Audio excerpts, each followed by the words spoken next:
Un gran saludo a todos mis amigos de España. Lamento mucho el no poder estar con ustedes en esta oportunidad debido a razones ajenas a mi voluntad, pero quiero de todas maneras desearles gran éxito en esta reunión y ciertamente los mejores deseos para ahora y para el futuro. En el año 2012 di una conferencia que se llamaba Una nueva alborada, en la cual hablamos sobre los incipientes logros de la investigación en fibrosis quística.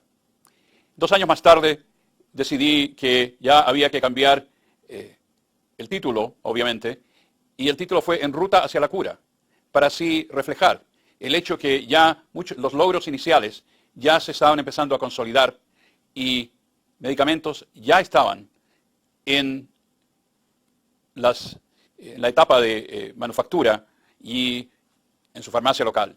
Y que estos medicamentos, en nuestra opinión, y la opinión obviamente de no tan solo de los médicos e investigadores, pero también de los pacientes, iban a llevar a una cura o por lo menos a un control completo de la enfermedad. Hoy quisiera compartir con ustedes mi visión, que es que en este momento podemos empezar ya a pensar en una nueva vida con fibrosis quística. Es una vida que va a ser distinta a la vida que han llevado nuestros amigos que sufren de la enfermedad y sus familias hasta hace muy poco. Va a ser una vida que ya va a estar llena de esperanza y de buenas noticias. Y hoy quiero compartir con ustedes qué hay de nuevo, cómo va la investigación y a dónde se está dirigiendo la clínica en la fibrosis quística y además qué podemos esperar en los años que vienen. Si vemos la historia de la fibrosis quística, interesantemente, en 1606, Juan Alonso de Fontecha o de Fonteca, en Alcalá de Henares, describió que había pacientes que tenían la piel salada, niños, que fallecían tempranamente. España entonces es parte de la cuna de la descripción de la fibrosis quística de antaño. En los 1800, von Rokitansky, quien era un cirujano austríaco, describió la peritonitis meconial, que ocurre en los recién nacidos o incluso en los fetos antes de nacer, en la cual hay una obstrucción del intestino, el hilio meconial, con perforación y expulsión del meconio hacia el peritoneo, que es la capa que cubre los intestinos. Landsteiner describió el hilio meconial de por sí en forma clínica, ya que Rokitansky solamente había descubierto la parte anatómica.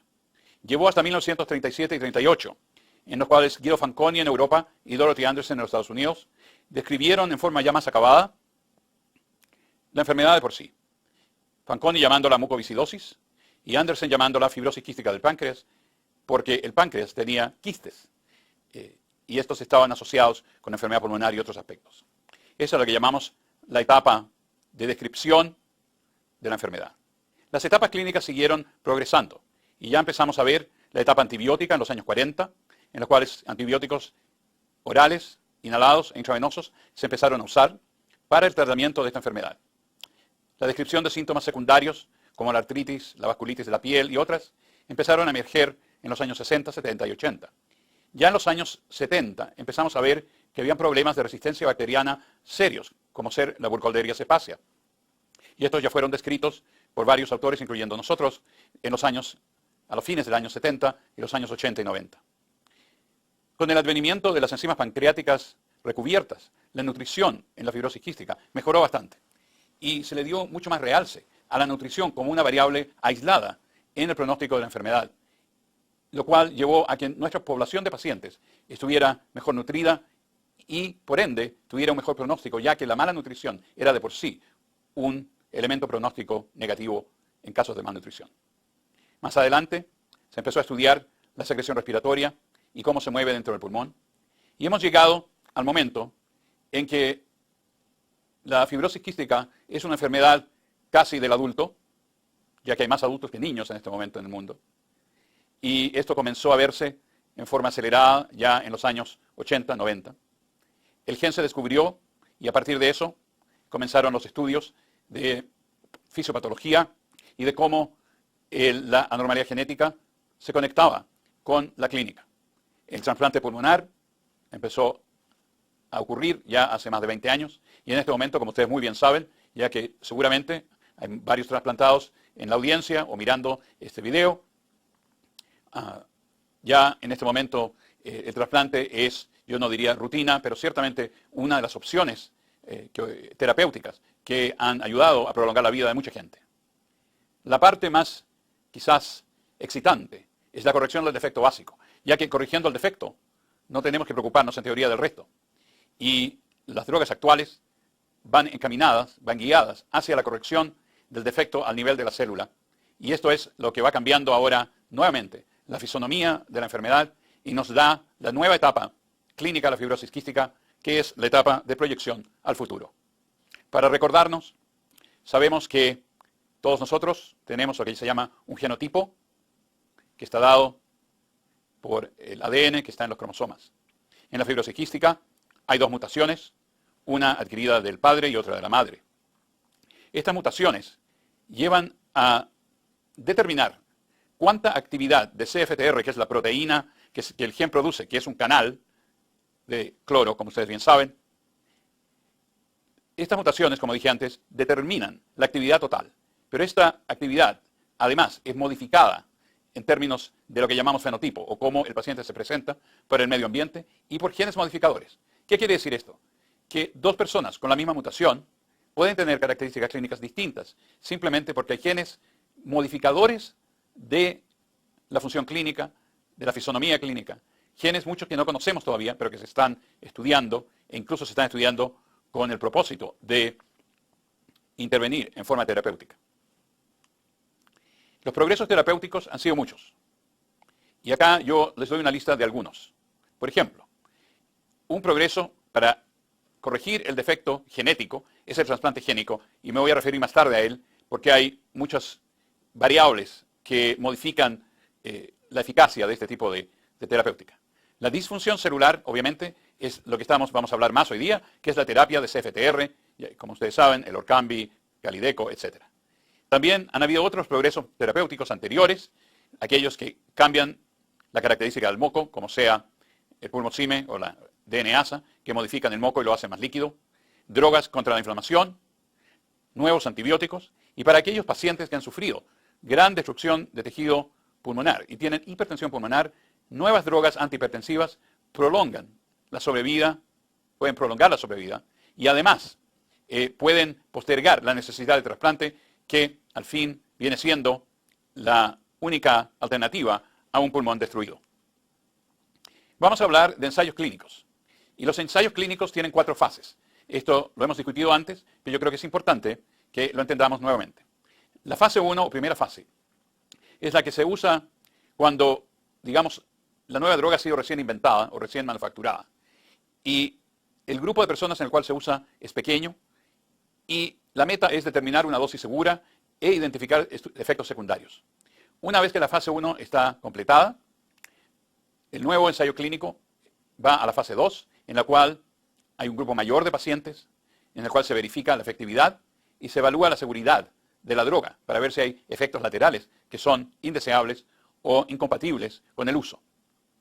Una vez que esta fase está completada, ya va la droga a una fase 3, que es la fase, digamos, ya masiva de usar la droga y el obtener datos numerosos para ver la eficacia de esta droga. Se confirma la efectividad, se monitorean los efectos secundarios y se compara el tratamiento con un tratamiento comúnmente utilizado para ver si el tratamiento nuevo, la droga nueva, es mejor o igual que un tratamiento ya establecido. Algunas veces se usan ambos tratamientos, por ejemplo, usar un tratamiento terapéutico molecular más un antibiótico, por dar un ejemplo, comparado con un antibiótico solo. Y la fase 4 es la fase que ya ocurre después que la droga ha aprobado su funcionamiento y ya está licenciada y ya está a la disposición del público. Y esta fase, que es, digamos, menos estricta, pero también importante, es la fase en la cual ya pacientes están usando la droga y se usa en forma más diseminada y por más tiempo, y a veces emergen efectos secundarios que no se habían previsto. Por eso que es importante que, aun cuando haya un uso generalizado de la droga, que cualquier tipo de efecto secundario sea reportado a los laboratorios y a los médicos tratantes. Ahora bien, concentrémonos entonces en lo que está pasando hoy por hoy en el mundo de la fibrosis quística y de la investigación clínica. Sabemos que el moco en la fibrosis quística es anormal, se acumula en el epitelio o en el tejido respiratorio. El epitelio es la capa que cubre, ¿no es cierto?, las vías aéreas, y causa una disfunción de lo que llamamos los cilios, que son pequeñas formaciones que tienen un latido constante y mueven el moco desde la profundidad del pulmón hacia la boca y así ayudan a eliminar bacterias, pus y otras sustancias tóxicas o indeseables. En la fibrosis quística hay una deshidratación relativa del líquido que está en la vía aérea, de tal manera que la restauración del líquido es muy importante. En este momento se usa la solución salina hipertónica. Esto ya va al paciente, o sea, está en fase 4. Mucha gente la usa, otras no, pero al parecer tiene, por lo menos en selectos pacientes, un efecto positivo en hidratar el moco y ayudar a eliminarlo. El mannitol inhalado va en fase 3. El mannitol es una droga que atrae agua, que hace que el líquido, digamos, se concentre donde está el mannitol y de esa manera incrementa la humedad del moco. Los resultados hasta este momento son un poco controvertidos, pero es posible que en algunos casos sea una manera de hidratar el moco respiratorio. Una droga nueva que se está tratando, que está en fase 2, es la P1037, también llamada Parión, que va en fase 2, que es un bloqueador de larga duración de la reabsorción de sodio. Sodio es la sal normal y se reabsorbe demasiado en el tracto respiratorio porque el cloro no puede salir de la célula, entonces el sodio se reabsorbe y se deshidrata el moco. Bloqueando la reabsorción de sodio, el agua sigue al sodio, como decimos en medicina, y así mantendría la hidratación del moco respiratorio y favorecer la eliminación. Como dije, esto va en fase 2. Las drogas antiinflamatorias tenemos 3. El ibuprofeno, que se usa en forma muy limitada en algunos centros, con resultados, en mi opinión, muy limitados. Pero hay 2 drogas más. Una es la Celtaxis, CTX 4430 oral, 1 por día, que está en fase 2, que reduce los niveles de leucotrina B4, que es un mediador de inflamación. En otras palabras, cuando se libera este químico, se inflama el alrededor y parece estar involucrado en la inflamación pulmonar de la fibrosis quística. La otra es una droga llamada Resunab, que es del laboratorio Corbus. El protocolo se llama JBT101. Es una droga oral que disminuye la inflamación y aumenta los niveles de moléculas antiinflamatorias y reduce los niveles de moléculas proinflamatorias y así reduciendo el daño pulmonar. En lo que se refiere a la infección, la levofloxacina inhalada se está usando en fase 3. Como muchos de ustedes deben saber, las quinolonas, la ciprofloxacina y levofloxacina son antibióticos muy útiles orales para el tratamiento de pseudomonas, pero aparentemente en forma inhalada tienen también un efecto. Otro antibiótico que se está estudiando es la amicacina liposomal inhalada. Los liposomas son pequeñas bolitas de aceite, las llamo, en las cuales uno incorpora ya una droga o en algunos casos, como veremos, un gen, para así llevarlos al área donde deben desplazarse y hacer su acción, que es la vía aérea. Vancomicina en polvo, especialmente para instancias en las cuales hay un estafilococo dorado multiresistente, se está estudiando en fase 2, y Gallium también, que es otra manera de combatir la infección. El Gallium en adultos con infección crónica por Pseudomonas aeruginosa se llama el protocolo se llama Ignite, fase 2. Tedisolid está la vancomicina inhalada, que está también en fase 2. Y Optimize, fase 3, que es la comparación de inhalación de tobramicina con y sin acitromicina en individuos con fibrosis quística, en los cuales se ha detectado Pseudomonas por primera vez. Hemos hablado en años anteriores, no espero que ustedes se acuerden, de que la única instancia en la cual uno puede realmente erradicar la Pseudomonas, de tal manera que se pueda eliminar completamente por varios años, es una vez que esta se detecta por primera vez, usualmente en gente muy joven. La infección crónica con Pseudomonas no es susceptible a este tipo de tratamiento y no debe tratarse de esta manera. Este Optimize, este protocolo, está, digamos, dirigido a aquellos pacientes que presentan con Pseudomonas por la primera vez. Quiero recordarles un poco de la biología molecular porque vamos a entrar ahora a la parte más importante o más excitante de los progresos farmacológicos en fibrosis quística. Nosotros sabemos que en el individuo normal hay una cantidad y función de la CFTR normal. En otras palabras, el canal de cloro y sus funciones reguladoras de bicarbonato y de sodio son totalmente normales. Ahora bien, la cantidad disminuida de CFTR en la superficie celular, que es donde funciona, se puede dividir en dos. Ausente, que son las mutaciones tipo 1 y 2, y menos CFTR funcional, clase 5 y 6, en las cuales realmente hay alguna función, mientras que en clase 1 y 2 no hay. En el momento que hay alguna función, la enfermedad cambia su fisonomía y se pone más leve. Ahora, el otro grupo de mutaciones son aquellos que conducen a una función afectada de la CFTR. Una son las de clase 3, en la cual hay una cantidad normal de CFTR en la superficie. Si comparan ustedes el tercer bloque con el primero, ven que la cantidad es la misma. Pero estas mutaciones llevan a un defecto de apertura del canal. Y estas son las que son tratadas con Calideco en forma singular. Porque el Calideco ayuda a abrir entonces estos canales. Y las mutaciones tipo 4, en las cuales hay una cantidad normal, pero conducen menos, de tal manera que son menos funcionales. Pero como había dicho anteriormente, si hay un poco de función, ya la enfermedad se pone más leve. En España, más o menos 50% de los afectados lleva delta F508, que es una mutación que lleva a la destrucción de la CFTR en la célula y obviamente no hay CFTR en la superficie. De tal manera que esta es una de las mutaciones que llamamos más severas.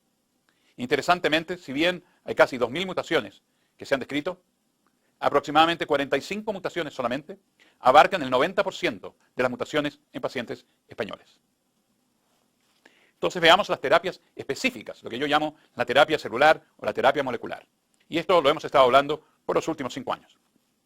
El Ataluren, que es un medicamento que completa la traducción y el proceso que lleva a la producción de la proteína, que en mutaciones de tipo 1 está truncada. En otras palabras, separa la producción y la proteína es más pequeña y no funciona. Calideco, que es un potenciador que hace que se abran los canales que están en la superficie en cantidad normal, pero que están cerrados. Y Lumacaftor, que es el componente principal del Orkambi, junto con el Calideco, que es un corrector que hace que las mutaciones de tipo 2, que normalmente ocurren porque no se dobla la proteína, se destruye y no llega a la superficie celular, pueda llegar por medio de la corrección. Ahora bien, ¿dónde estamos? Bueno, todos sabemos que el Ivacaftor y el Orkambi, que es Lumacaftor más Ivacaftor, ya están a la venta y se pueden usar para pacientes que tienen mutaciones, obviamente tipo 3 y 2. Ataluren sigue en fase 3 y no tenemos suficientes datos todavía, después de todo este tiempo, como para determinar si en realidad en forma clínica está funcionando como funcionaba en el laboratorio.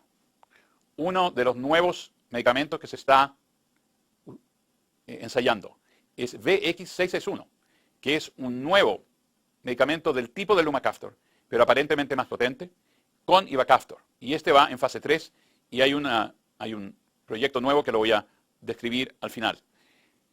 Después acá tenemos obviamente Ataluren y explica este slide, esta diapositiva, que normalmente hay una traducción normal que lleva una proteína funcional, una traducción incompleta en fibrosis quística con mutaciones de tipo 1 que lleva una proteína incompleta, el Ataluren que lleva a una proteína facilitada completa, porque el Ataluren es un facilitador. Ahora, tenemos otra droga que se está estudiando en fase 2, en delta F508, que se llama Adempas. Estas son drogas que se están usando en otro tipo de enfermedades. Es un estimulador de la ciclasa de guanilato soluble. La parte química no es importante. Lo que es importante es que mejora el transporte de cloro. De tal manera que como hay una falla del transporte de cloro de dentro hacia afuera de la célula, esta droga es promisoria en el sentido que quizás también mejore el paso del cloro. Nivalis es un modulador que aumenta los niveles de la molécula señalizadora GSNO, que está disminuida en individuos con fibrosis quística. esta droga aumentaría la cantidad y estabilizaría la CFTR que llegaría a la superficie celular, mejorando su función. Y se está estudiando en pacientes que ya están usando Orkambi para ver si es igualmente eficaz. Novartis, que es un laboratorio, está estudiando una droga QBW251, que es un potenciador similar al Calideco, y se está viendo si es mejor que el Calideco o no. Y el objetivo, obviamente, es facilitar la apertura del canal de cloro, como habíamos descrito antes. QR010 está diseñado para producir CFTR normal en individuos que tienen 2 copias del delta F508 o mutaciones de tipo 2. Y lo que haría es reparar lo que llamamos el RNA o ARN mensajero, que lleva el mensaje que le dice a la célula produzca CFTR normal. Ahora todos sabemos que existe el Calideco y el Orkambi, que es una combinación de Lumacaftor e Ivacaftor siendo el Calideco.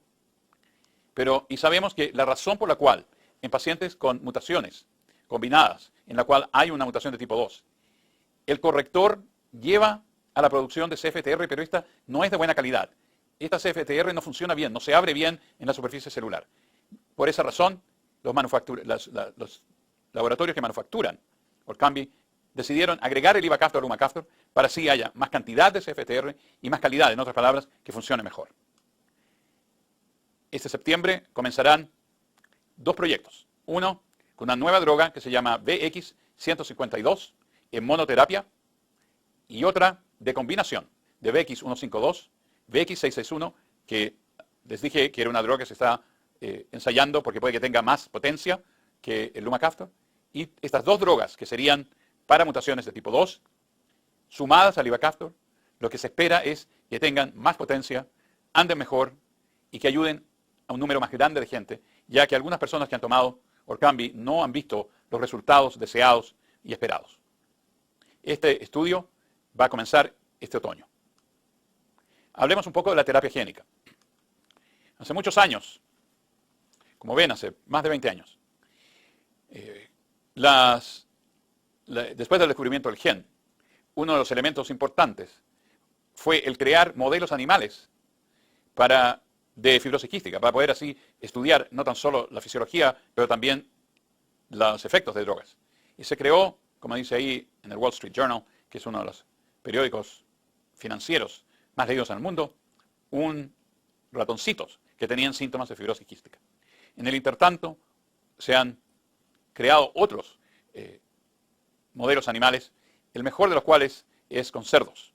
Y de ahí la foto de estos simpáticos cerditos que ven ahí, que son cerditos con un tipo poquito distinto al humano, pero similar de fibrosis quística. Más importante son los estudios que se están haciendo, especialmente en Europa y en Inglaterra, de terapia genética o terapia génica. Esta terapia estuvo casi un poco abandonada, especialmente en los Estados Unidos, después que hubo problemas con reacciones inflamatorias causadas por algunos de los vectores. En este momento lo que se usa son virus modificados.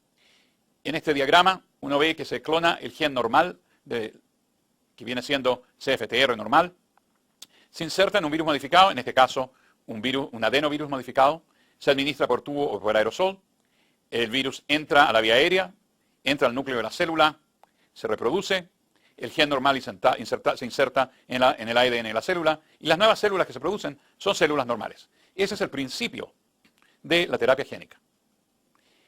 En Inglaterra especialmente, Francia, se están usando lentivirus, virus Sendai pseudotipo, e incluso virus similares al virus del SIDA, que han perdido su poder de infección y, digamos, su poder negativo, pero tienen un poder de incorporarse en las células. Ahora bien, el lentivirus tiene una expresión prolongada y es muy bueno porque entonces, una vez administrado, tiene una duración de efecto mucho más larga. Lamentablemente, no es muy afín a la vía aérea, lo que llamamos tropismo.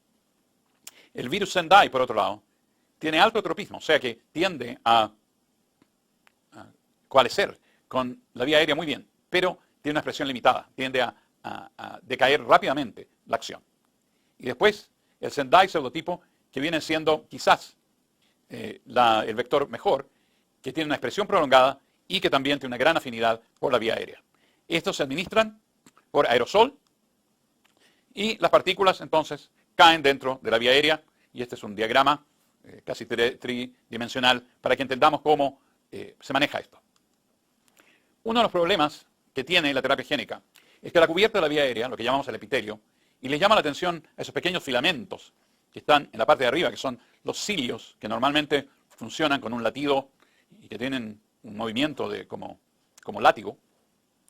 Pero como ven ustedes, hay células que están muy profundas dentro del epitelio, que son células a las cuales esta terapia génica tiene que llegar, y es problemático y difícil de llegar. Y hay varias células distintas. Además, hay células mucosas, que son aquellas que ustedes ven que tienen cavidades o pequeños globitos dentro y que se abren hacia la vía aérea y producen moco. No está totalmente claro cuáles son las células que deben, digamos, tener más contenido génico para así corregir la función. Sabemos que sí, la inhalación de virus modificado con CFTR normal sí funciona, sí se expresa. Expresar quiere decir sí penetra este gen dentro de la célula, y lo vemos acá por el color verde y amarillo que hay en la vía aérea, en la derecha, y en las células que vemos a la izquierda. Hay varias consideraciones con respecto a la terapia génica, varios problemas y varios asuntos que los investigadores tienen que tratar de resolver, que no se han resuelto totalmente. En primer lugar, dificultades de transfección. Transfección es lo que llamamos cuando la materia génica se introduce dentro de la célula. Y como dije antes, ¿cuáles células son las que se van a transfectar? Es un problema. Y el otro problema es si llega o no llega la inhalación a las células que uno quiere tener como meta, las células madres. En algunos casos pueden haber reacciones inflamatorias indeseadas con reacción del individuo, el individuo se siente mal. En algunos casos, en el pasado, en el cual se usaba adenovirus, este podía causar incluso neumonía bastante grave. Otra pregunta que no se ha contestado es cuán frecuentemente tendría que tomarse esta inhalación de material génico. Más importantemente para mí es, bueno, ¿funciona o no funciona? Y hasta este momento, los efectos fisiológicos, en otras palabras, el mejoramiento fisiológico, clínico, es tremendamente limitado. De tal manera que en comparación, por ejemplo, con las drogas moleculares como el Orkambi, Calideco y las nuevas drogas que se están tratando, la eficacia es mucho menor. Comencé esta conversación con ustedes diciendo que hay una nueva vida con fibrosis quística. Los adelantos de salud, de nutrición, el mejor cuidado, el rastreo genético, el trasplante pulmonar, las terapias de los últimos años y otros factores múltiples han resultado en que la sobrevida de fibrosis quística ha aumentado en forma dramática. Y esto lo vemos en este gráfico. Para el año 2010, la sobrevida mediana, era 42 años. Abajo puse un gráfico porque es mi opinión de que a medida que va pasando el tiempo, vamos a ir mejorando más y más y más esta estadística, al punto que realmente vamos a tener que empezar a preocuparnos de otros problemas que van a venir con una vida más larga como resultado de todos estos esfuerzos. En 1980, cuando yo era un médico muy joven, muy joven, tomamos esta foto. Creo que fue en el invierno de 1980, con la mayoría de estos pacientes, con la excepción del que está agachado en el frente, y la chica con la polera amarilla, eran todos arriba de los 18 años. Estos otros, el chico y la chica que les mencionaba, tenían entre 14 y 16 años. Ninguno de ellos, con la excepción de los dos que puestos en el círculo blanco, sobrevivieron el año 1981. El muchacho a la izquierda, que tiene el pelo largo, rubio, tuvo un trasplante pulmonar hace más de 20 años y más o menos recientemente tuvo un trasplante de riñón y tiene arriba de 50 años. El muchacho al lado, con los bigotes, ambos muy bien parecidos, Le perdí la pista porque tiene una mutación relativamente leve. Y lo último que supe hace varios años, que estaba viviendo muy felizmente con su señora y un hijo adoptivo, y ya debe tener cerca de los 60 años. Lamentablemente, mis otros pacientes no sobrevivieron infecciones cruzadas con Burkholderia cepacia, porque en ese momento no sabíamos que había infección cruzada. Como ven, están todos juntos. Y esas sonrisas siguieron hasta el último momento. Pero esta historia ha cambiado totalmente. Hoy por hoy, en primer lugar, esta fotografía no la podemos tomar, porque no pondríamos pacientes uno junto al otro. Pero más importantemente, esta fotografía no sería una fotografía casi póstuma, sino una de muchas que tomaríamos por años y años y años, porque la sobrevida y la calidad de la vida de nuestros queridos pacientes ha mejorado tanto. La fibrosis quística se ha transformado en una enfermedad crónica. Casi diría yo en ese momento no letal, porque siempre se definió, la fibrosis quística es una enfermedad que afecta a los pulmones, etcétera, otro, que es en última instancia letal. En este momento esa definición va cambiando. El problema es, no problema, pero el concepto es tratable o es curable. Y ya vamos adquiriendo más y más datos y podemos probablemente en los próximos años decir, esta es una enfermedad curable. Y como es así, lleva una nueva vida con fibrosis quística. No es la vida que conocíamos hace 10, 20 y 30 años. ¿Por qué?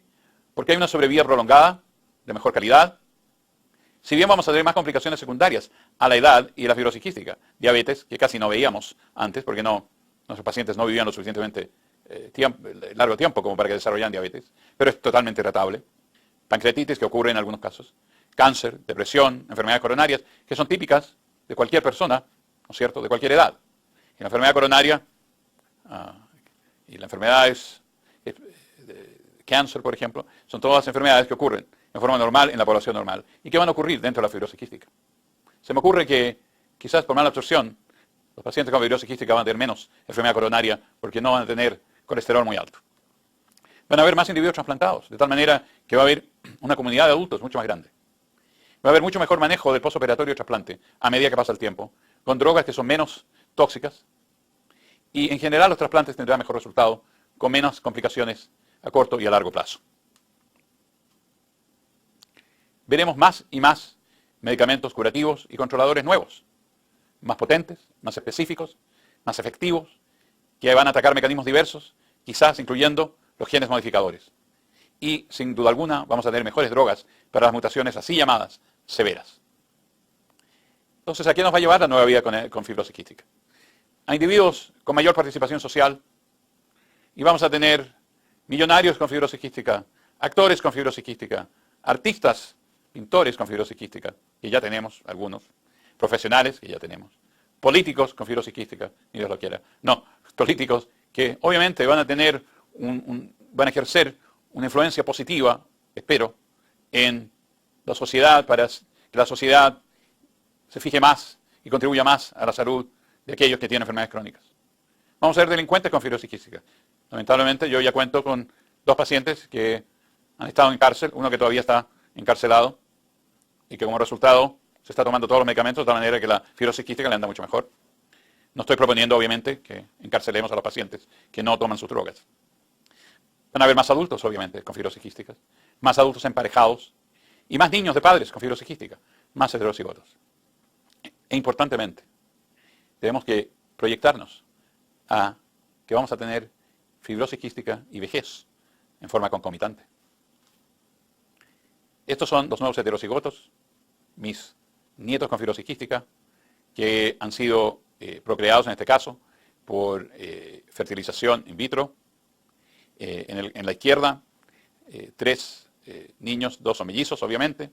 En la derecha, el padre, que tiene 37 años, de fibrosis quística, y la madre y la pequeñita, que no tiene, obviamente, fibrosis quística, pero son todos heterocigotos. Y esto va a continuar, y después estos heterocigotos se van a casar, o van a tener hijos, y vamos a ver que manejar esa situación también. Quiero mostrar esta foto. Ese es mi primer paciente trasplantado de Argentina. Ya lleva, ya ni me acuerdo, más de 20 años trasplantado. Acaba de tener un trasplante de riñón, porque es de la generación que le fueron dados medicamentos nefrotóxicos. Y aquí estamos en mi oficina con su hija y con su esposa. Como vemos, estamos todos muy sonrientes. Lamentablemente, parece que tengo una barriguita ahí que la estoy tratando de eliminar, pero en todo caso estoy muy contento de verlos. De tal manera que tenemos que empezar a prepararnos para los problemas de tercera edad con FQ. Y en lo que respecta a la FQ, ningún problema, porque vamos a tener drogas que la van a controlar. Y vamos a tener que vivir felizmente con ellos. Y eso es lo que quiero ver, viejitos con FQ, besándose sin problemas, porque la nueva vida con fibrosis quística va a llevarnos a través de la vida a una vida completa, a una vida normal, a una vida que tiene no tan solo longitud o duración normal, pero esperamos una calidad normal. Y los problemas que vamos a tener que enfrentar con estas nuevas drogas, yo espero, van a ser problemas naturales que van a ocurrir con el tiempo. Queridos amigos, lamento muchísimo el no poder estar con ustedes. Vuestra compañía es siempre una fuente de inspiración para mí y una fuente de energía. Espero que el mensaje que le estoy dando es un mensaje de optimismo, un mensaje positivo. Quiero que cuando vuelvan a sus casas, cuando vuelvan a sus vidas, piensen que tienen un derrotero largo y un camino espectacular enfrente de ustedes y que mientras ustedes caminen por ese camino, de mí tendrán mis mejores deseos y mi bendición personal.